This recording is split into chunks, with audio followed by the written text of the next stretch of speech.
नहमदुहु व नुसल्ली अला रसूलिहिल करीम अम्मा बाद फ़अऊज़ु बिल्लाहि मिनश शैतानिर रजीम बिस्मिल्लाहिर्रहमानिर्रहीम। अस्सलामु अलैकुम व रहमतुल्लाहि व बरकातुहु। सूरा आल इमरान आयत 110 110। अल्हम्दुलिल्लाह। बिस्मिल्लाहिर्रहमानिर्रहीम।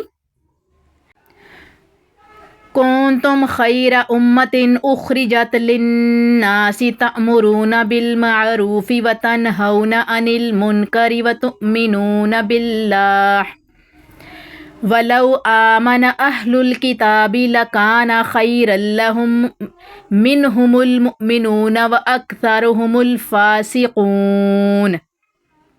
इसकी हम वर्ड टू वर्ड ट्रांसलेशन देखेंगे।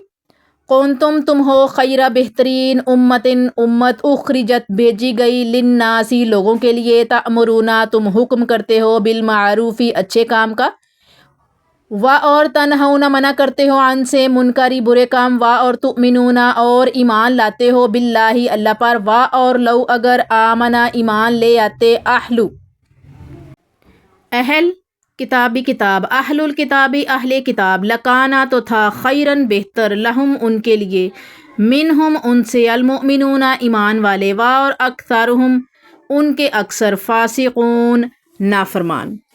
यहाँ हम इसकी इंशाअल्लाह ताला ट्रांसलेशन देखेंगे। तुम बेहतरीन उम्मत हो जो लोगों के लिए निकाली गई है कि तुम नेक बातों का हुक्म करते और बुरी बातों से मना करते हो और अल्लाह ताला पर ईमान रखते हो। और अगर अहले किताब ईमान लाते तो उनके लिए बेहतर था, उनमें ईमान वाले भी हैं लेकिन उनके अक्सर फासिक हैं।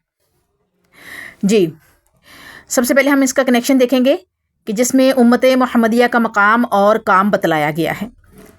इमाम राजी रज़ी अल्लाह ताला अन्हु, इमाम राजी ने एक नज़रिया पर इकट्ठा होने वाले लोगों को उम्मत करार दिया। यहाँ मुसलमानों को सिर्फ एक उम्मत नहीं बल्कि उम्मत खैर के मुअज़्ज़ज़ तरीन लक़ब से मुलक़ब फरमाया गया है और ये एज़ाज़ सिर्फ उस उम्मत को हासिल हुआ है। इस एतबार से उम्मत मुहम्मदिया पहली तमाम उम्मतों पर बरतर और फजीलत की हामिल करार पाई है, जिसकी 3 बुनियादी वजूहात हैं। नंबर 1 अल्लाह ताला पर कामिल और बिला शिरकत गैर ईमान लाना। नंबर 2 नेकी पर अमल पैरा होकर दूसरों को इसकी दावत देना। नंबर 3 बुराई से बचना और लोगों को इससे मना करना। यही उम्मत का इज्तिमाई फरीज़ा है। ये फ़र्ज़ इतना मुश्किल और आलमगीर और हमा वक्त करने का है कि जो एक जमात के करने से भी कमाह का पूरा नहीं होता जब तक कि उम्मत का एक फ़र्द अपने मकाम पर उसके लिए कोशा ना हो जाए। रसूल मोहतरम सल्लल्लाहु अलैहि वसल्लम का अरशाद ग्रामी है, सही मुस्लिम की रवायत है और किताबुल ईमान में से कि तुम में जो आदमी कोई बुराई देखे उसे अपने हाथ से रोके, ताकत ना हो तो ज़ुबान के साथ मना करे, अगर उसकी भी ताकत ना हो तो दिल में ही उसे बुरा महसूस करे। लेकिन यह ईमान का कमज़ोर तरीन दर्जा है। ये फ़र्ज़ उम्मत के हर फ़र्द पर इसलिए भी ज़रूरी है कि उसके हुक्म में अमर और नहीं का लफ्ज़ इस्तेमाल किया गया है और अमर और नहीं के अल्फाज कुव्वत व इक़्तिदार का मुतालबा करते हैं, क्योंकि कुव्वत व इक़्तिदार के बगैर किसी हुक्म का नाफिज होना मुमकिन नहीं, लिहाजा उसके लिए इज्तिमाई कुव्वत की ज़रूरत है। ये काम महज अवामी तहरीक या इज्तिमाई कुव्वत के तौर पर ही नहीं बल्कि उसके पीछे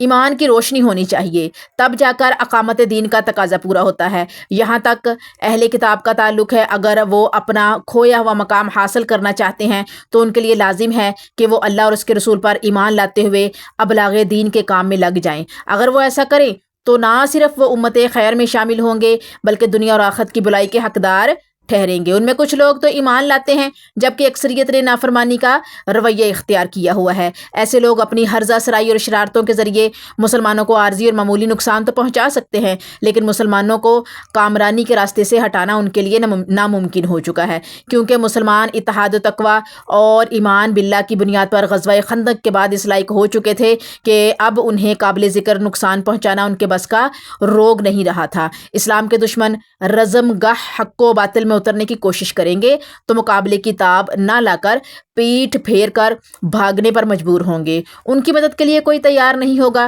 بعض مفسرین نے اس آیت مبارکہ کو قرآن کی پیش گوئیوں میں شمار کیا ہے جس کی کامل ابتدا غزوہ تبوک سے ہوئی اور پھر صدیوں تک یہود و نصارہ مسلمانوں کی تاب نہ لا سکے۔ اس کے مسائل دیکھیں گے ہم۔ نمبر 1، امت محمدیہ تمام امتوں سے بہتر ہے۔ نمبر 2، امت محمدیہ نیکی کا حکم دینے، برائی سے روکنے اور رکنے والی ہے۔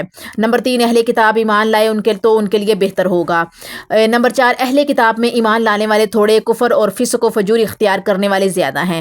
نمبر 5، سچے مسلمان متحد ہو کر اہل کتاب کے خلاف لڑیں تو وہ پیٹ پھیر کر بھاگ جائیں گے۔ تفسیر بالقرآن دیکھیں گے، مشرکین اور اہل کتاب کی پسپائیاں۔ نمبر 1، بدر میں مشرکین پسپا ہوئے، سورہ آل عمران آیت 123 to 127۔ اور نمبر 2 ہے 8 ہجری کو اہل مکہ مغلوب ہوئے، سورہ فتح آیت 1۔ اور نمبر 3 ہے غزوہ حنین میں مشرک شرک خوردہ ہوئے، سورہ توبہ آیت 26۔ اور نمبر 4 ہے غزوہ خندق میں مشرکین اور اہل کتاب کو شکست ہوئی، سورہ احزاب آیت نمبر 25، 26 اور 27۔ یہ ہے جی ہماری آیت نمبر 110 جو کہ یہاں پر الحمدللہ کمپلیٹ ہوتی ہے۔ جزاکم اللہ خیرہ۔ السلام علیکم ورحمۃ اللہ وبرکاتہ۔